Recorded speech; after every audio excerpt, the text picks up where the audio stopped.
I believe the artistic mission of Teatro Máscara is to present stories of people who are not of the majority population, diversity population.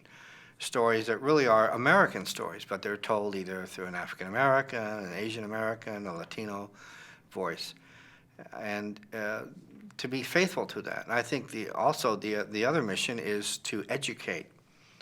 Again, these communities that by and large have been ignored by quote-unquote traditional theater companies in San Diego. Educate them of the power and the beauty of theater and art.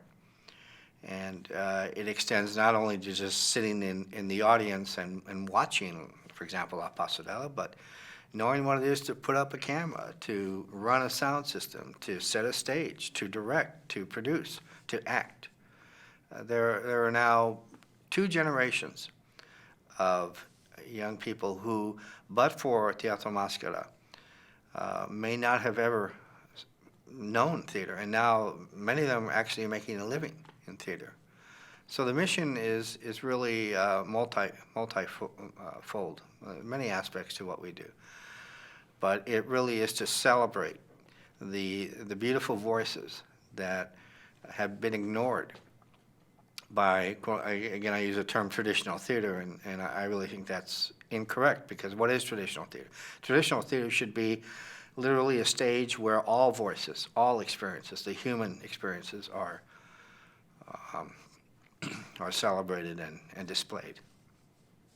The Teatro Máscara is really important to me on a personal level because, as I've mentioned, I was a prosecutor for 30 years.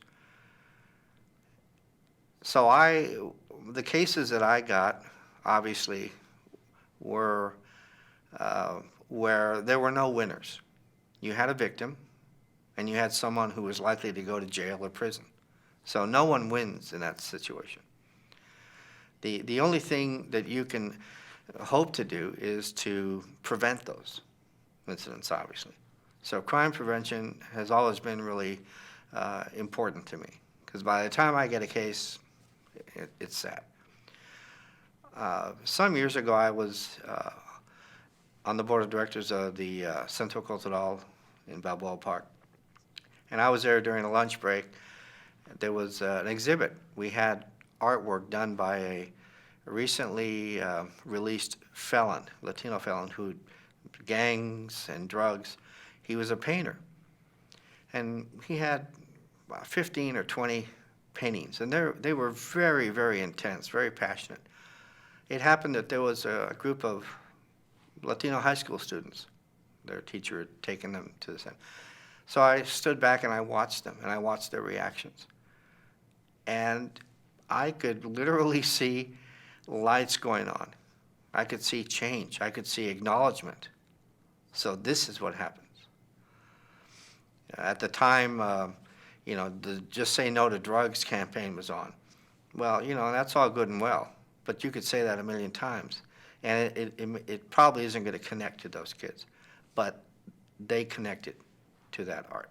The power of art and the absence of art means an absence of voice, absence of expression, it's absence.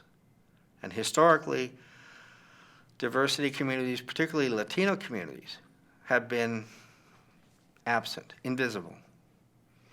One of our productions that I think Bill has spoken about is The Pitch, Paul Rodriguez's basically statement of fact about the absence of Latinos anywhere in entertainment.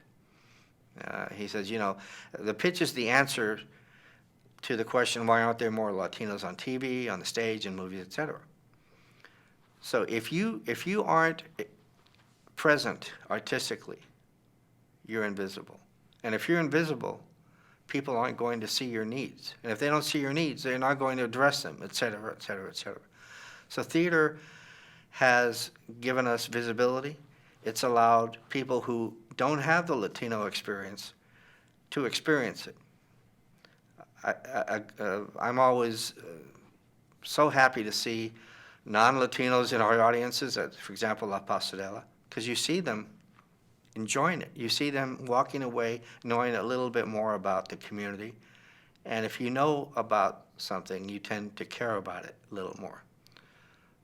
So I'm deeply committed to what we do, our mission, because it actually changes and improves lives.